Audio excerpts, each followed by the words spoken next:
I'm sure you've heard of the Ronald McDonald House charity. They provide housing for families of sick kids when they're in the hospital. Seems pretty innocent, right? Well, there's another side to the charity. There's another type of Ronald McDonald House, one that not many people know about. There's one in most big cities. You won't find it by looking for it. It doesn't have an address. It doesn't have a sign above the door. It doesn't even have windows. No, the only way you find it is if you're taken there. That's how I found it. I've never met my real parents. I've been in and out of foster families and group homes here in Detroit since I was a kid. I'm 15 now, and I'm what they refer to as a bad kid.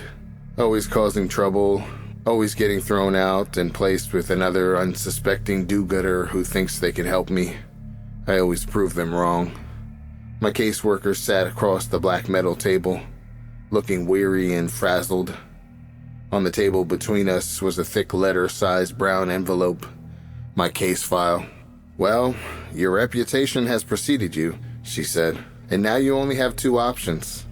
Military school in Lansing, or the Ronald McDonald House, which has miraculously cleared you for acceptance.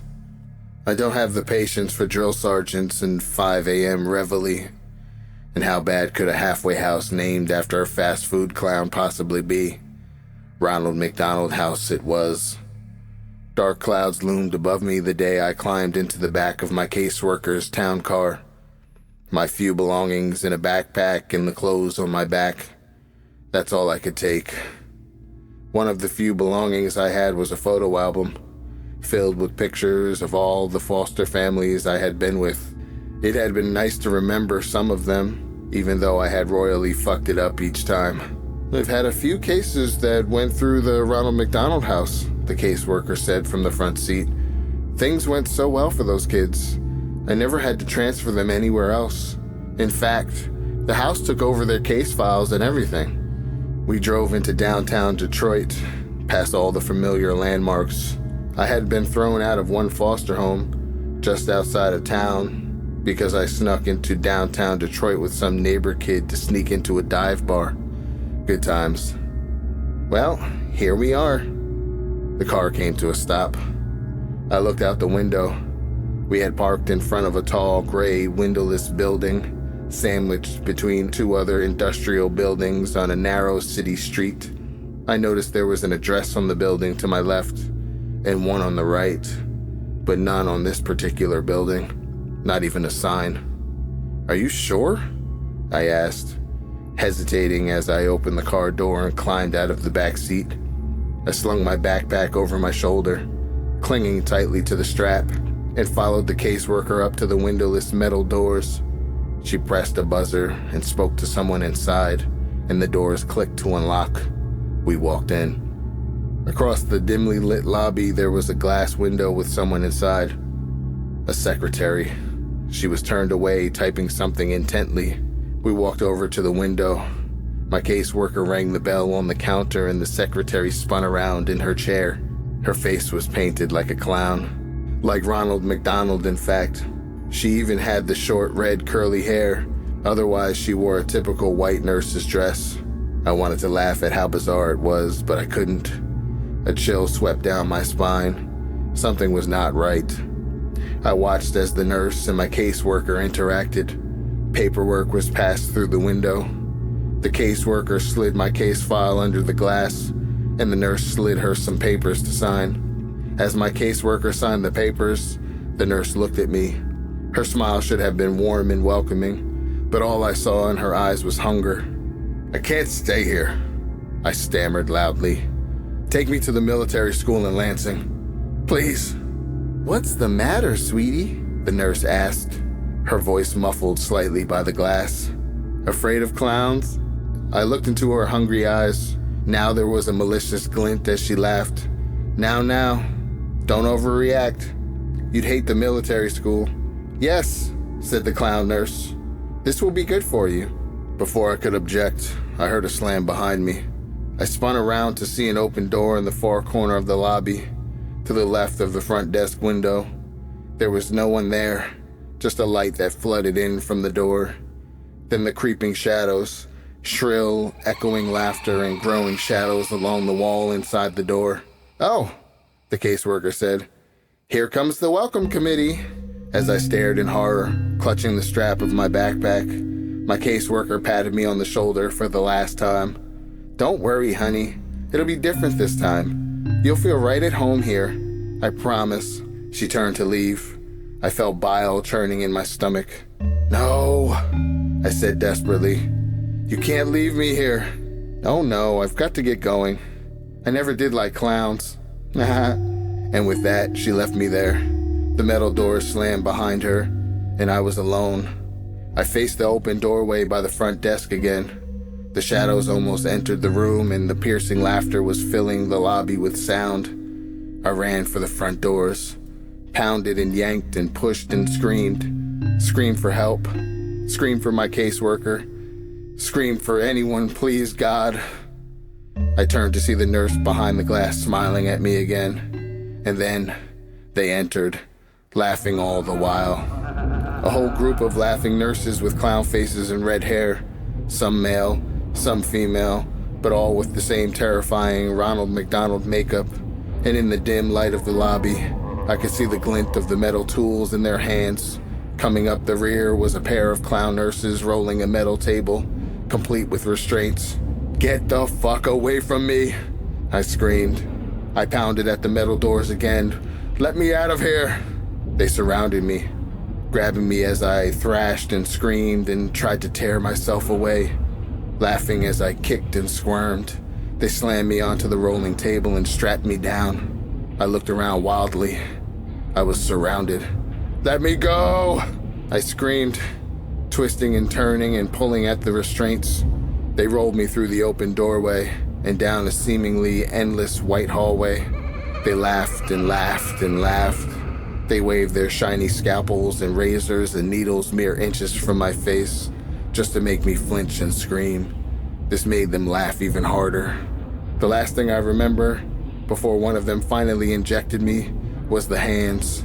Gloved fingers prodding inside my mouth and pulling at the sides of my mouth, distorting my screams and forcing an unnatural grin onto my tear-streaked, sweaty face. Hot, rancid breath in my face, and the whispered, perverted voice speaking the words, "We love to see you smile." Then, as the maniacal laughter seemed to warp and wind down, like a dying record player, everything faded to black. I opened my eyes and I was blinded by the light above.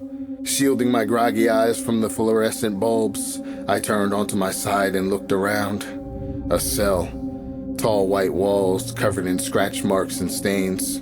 A small drain in the corner of the floor, my toilet perhaps. A door with no windows, and on the floor by the door, my backpack. I tried to sit up. My body arched, and the moment I sat upright, my vision started spinning, wondering what they drugged me with.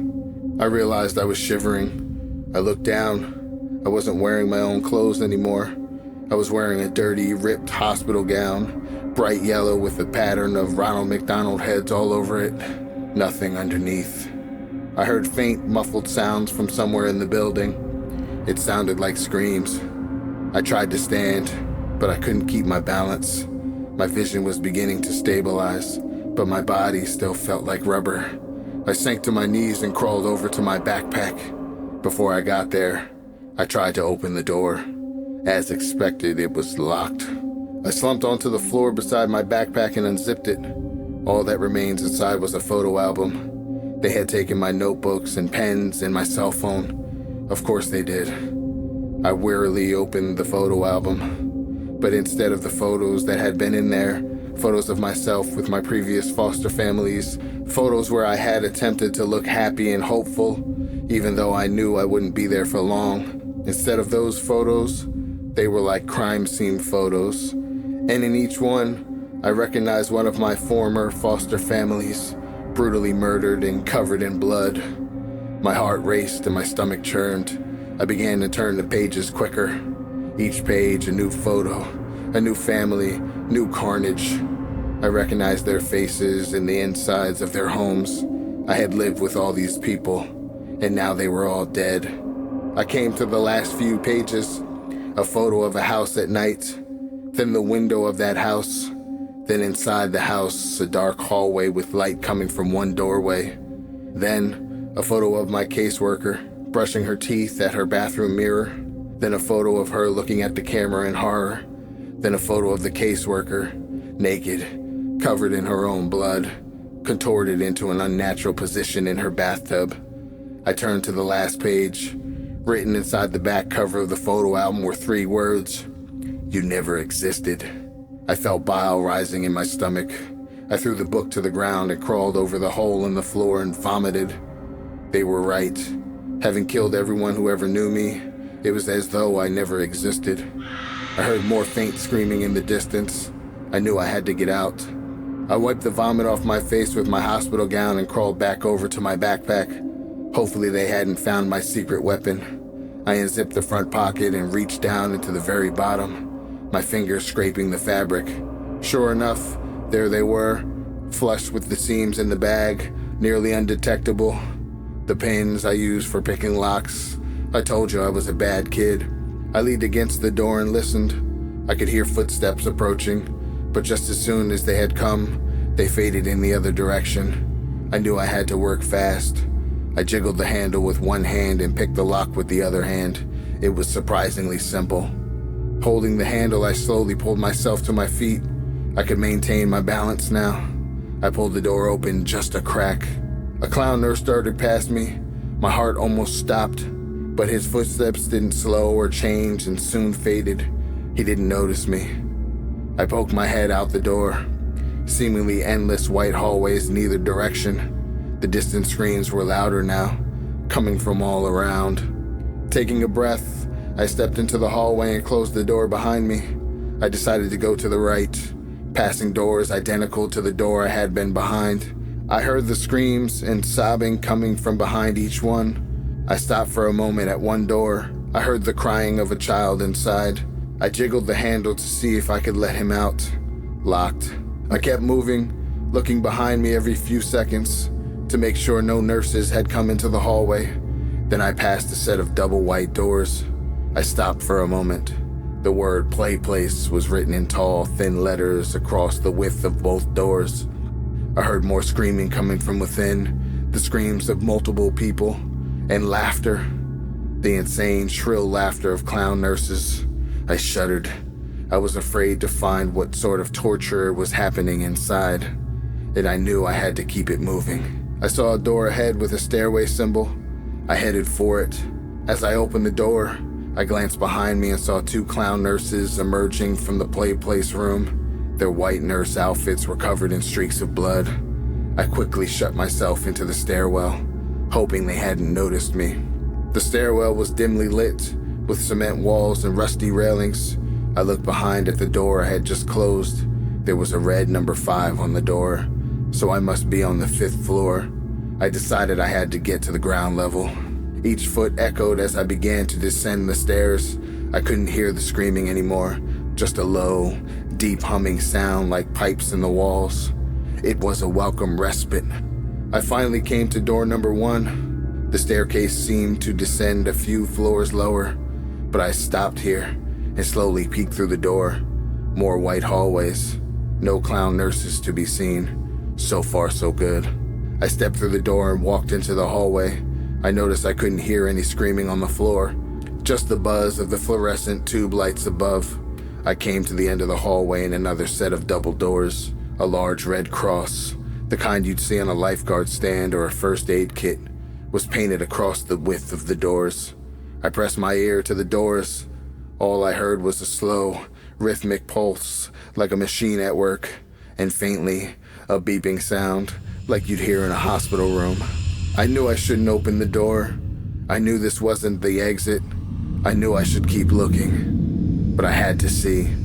I turned the handle. It wasn't locked. I peeked inside. It was a cavernous white room. Fluorescent lights flickered and buzzed.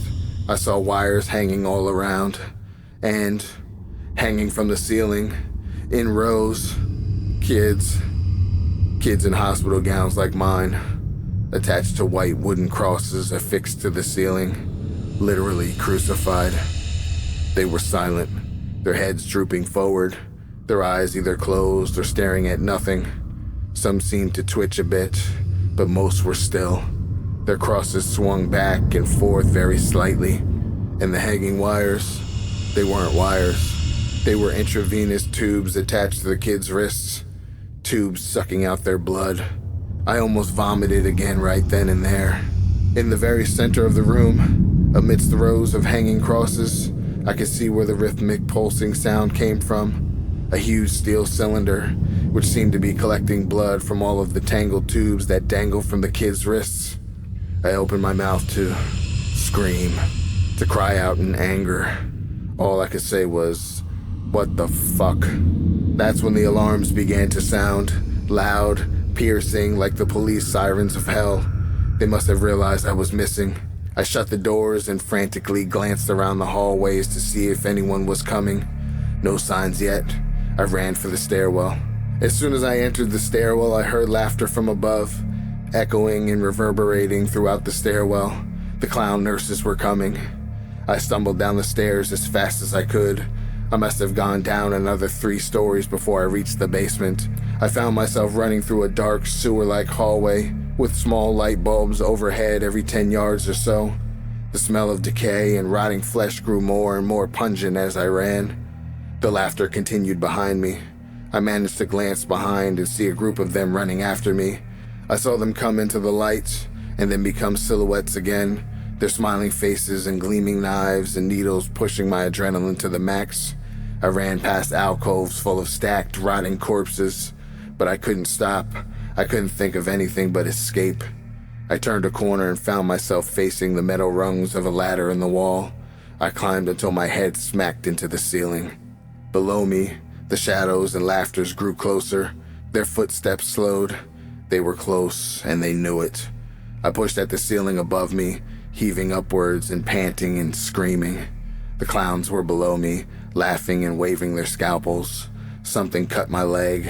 I screamed and I pushed one last time. The ceiling gave way as a manhole cover slammed onto the asphalt above, a circular opening. I climbed out and frantically pushed the manhole cover back over the hole, blocking out the laughter of the clown nurses below. I laid there on top of the manhole cover for a few minutes as I caught my breath. Rain fell over my skin. The turbulent night above was a welcome sight. I looked around. Abandoned buildings, broken glass, no lights, no cars, no signs of any life at all. A police siren somewhere in the distance, then silence, an urban ghost town. I climbed to my feet, pain shot through my leg. I looked down and saw the cut on my ankle where a clown nurse had slashed me. Bastards. Limping the best I could, I started to walk. "Hello?" I called out. The only answer was a distant roll of thunder. "Somebody help me, please." My foot fell on something soft and mushy. I looked down. A newspaper. I peeled it off the wet asphalt. Most of the ink had faded, but I was able to make out the date. July 13th, 1992. I dropped it, an icy dread filling my stomach. I kept walking. "Can anyone hear me? Anyone, please?" My words faded into delirious sobs. I stood still for a moment. The rain had soaked through my thin hospital gown. I shivered as the wind blew. Then I saw a light in the distance. It made a big yellow M in the sky. A McDonald's. Of course, I limped toward it. When I came to the McDonald's, I saw that apart from the M, the rest of the building was completely dark. I walked cautiously toward the broken windows and looked in. Darkness. I turned and surveyed the play place outdoor playground. 10-foot tall structures of colored tubes for kids to crawl through. Sitting at one of the benches was a familiar figure, the Ronald McDonald statue. You know, the one where you could sit beside him and it looks like he's got an arm around your shoulders. Every kid has seen it.